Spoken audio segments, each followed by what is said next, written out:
Alright, magandang gabi na ho sa lahat natin ng mga viewers Luzon, Visayas at Mindanao all over the world. Welcome naman sa ating panibagong video, panibagong reaction, mga ka-action, mga kakampeng. So, una sa lahat ho, congratulations ho sa atin lahat mga ka-action. Bigyan natin ng palakpakan ang ating mga sarili. Kasi sa tingin ko po, sa pakiramdam ko po, kanina sa Committee on Justice at sa naging desisyon ng Committee on Justice, tayo na mga taong bayan ang nagwagi. Eto ho mga ka-action, bago ho ako magbigay ng aking sariling opinion para hindi ho tayo tumagal, panoorin at pakinggan ho muna natin ito si Representative Attorney Laila de Lima na kung saan ito ang kanyang pananaw o ang kanyang tingin o opinion, no, doon sa pagbabanta nga nito ni Sara Duterte kay Pangulo, kay First Lady at dating kay House Speaker Martin Romualdez. Sa tingin niya, ito na ang pinaka malalang grounds para ma-impeach ito si Sara Los Tallera. Ito, panoorin ho muna natin. Marami pong sinabi si Las Cañas sa kakayahan ni VP Sara na maging katulad ng kanyang tatay. Kaya nung sinabi ni VP Sara na kumuha na siya ng hitman para patayin ang first couple, hindi po yun biro. Siya po mismo ang nagsabi, no joke. Hindi biro ang pagbabanta ni VP Sara sa buhay ng Pangulo at unang ginang. Na ginawa niyang bantang ito ay hindi na alegasyon. Napanood po natin ito sa live streaming video. Nung gabing yon, nakita natin ang totoong Sara Duterte. Nanlilisik ang mata, halos bumula ang bibig, at lumabas ang dugo sa tenga dahil tila ba sasabog na ang kanyang ulo sa galit dahil sa pag-detain sa kanyang chief of staff dito mismo sa loob ng batasan. The irony of this is that it all happened here, within the premises of the House of Representatives, in the same government compound where we are sitting now in judgment whether or not to recommend to the House plenary the filing of the articles of impeachment against VP Sara to the Senate for an impeachment trial. And so we have gone full circle, Madam Chair. Sa haba-haba ng prosesyon na nag-umpisa sa opisina ni Kong Paulo Duterte nung gabi, noong November 23, 2024, bumalik tayo ngayon para dinggin ang krimen at impeachable offense na naganap malapit lamang sa bulwagan na ito.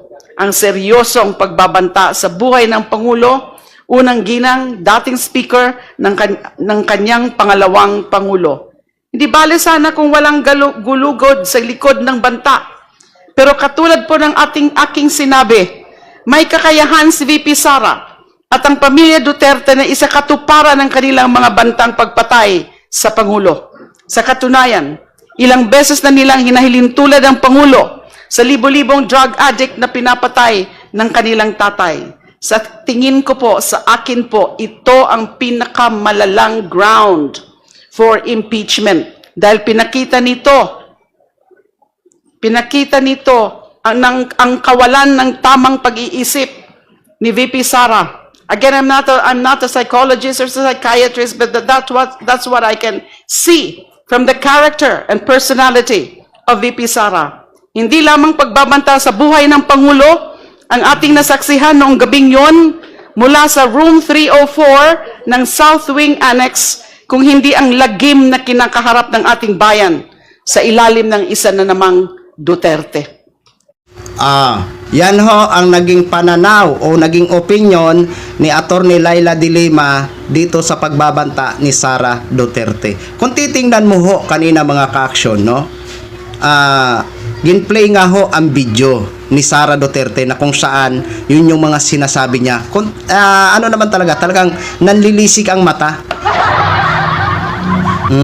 Parang nga kay Attorney Laila de Lima parang bumubula na. Ay mga DDS! Malapit na ang pinaka-exciting part na talagang ma-impeach na talaga yan si Inday nyo. Diba?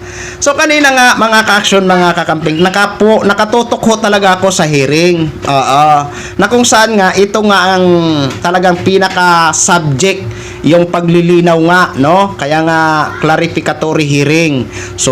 Ang pagsuri, ang paglinaw dito sa pagbabanta ni Sara kay Pangulo, kay First Lady, kay dating House Speaker Martin Romualdez, kung ito ba ay may sapat na batayan o bigat na batayan, no? So kanina, ginplay nga ho ang mga sinabi ni Sara, ginplay din ang mga sinabi ni Basti Duterte.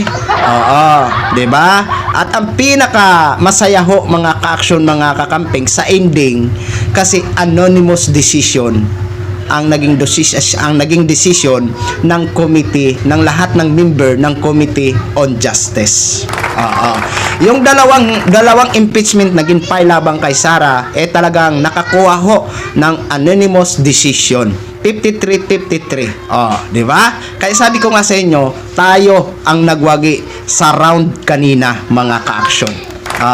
At kanina nga ho din po, doon sa mahiwagang box na ang ilan ay gustong pabuksan. Pero alam nyo, mas masaya ako na na-denied. Oo. Kasi pabor ng boto ang hindi pumapayag na buksan ang mahiwagang box. Kaya na-denied yung motion ni Representative Attorney Laila de Lima. Pero masaya po ako doon at pabor ho ako na na-denied po yun. Dahil baka mamaya, yan naman ang makita, no? Makita na magiging dahilan, no? Na magkaroon ng technical na naman. Oo. Kaya mas pabor ho ako na hindi na lang binuksan ang box. Kung aabot ho ng Senado, doon na lang ho yan buksan, mga ka-action, mga kakampeng. So kanina nga ho, mga ka-action, ano nang susunod dito? So ang gagawin nito nila sa MIPOR, no? Kumbaga, anuhin na po nila, tatalakayin na ho nila ang committee report para maisumiti na agad ito sa plenaryo. So, pagdating sa plenaryo, ano na ba ang gagawin? Siyempre, magbubutuhan na. O doon na kailangan ang 106 na boboto para ma-impeach ng tuluyan si Sara sa House of Representatives. Kaya yan ang aabangan ho natin. Okay? So maraming salamat po sa ating mga viewers Luzon, Visayas at Mindanao all over the world. Ako po ang inyong lingkod, si The Action Man. Good evening, everyone!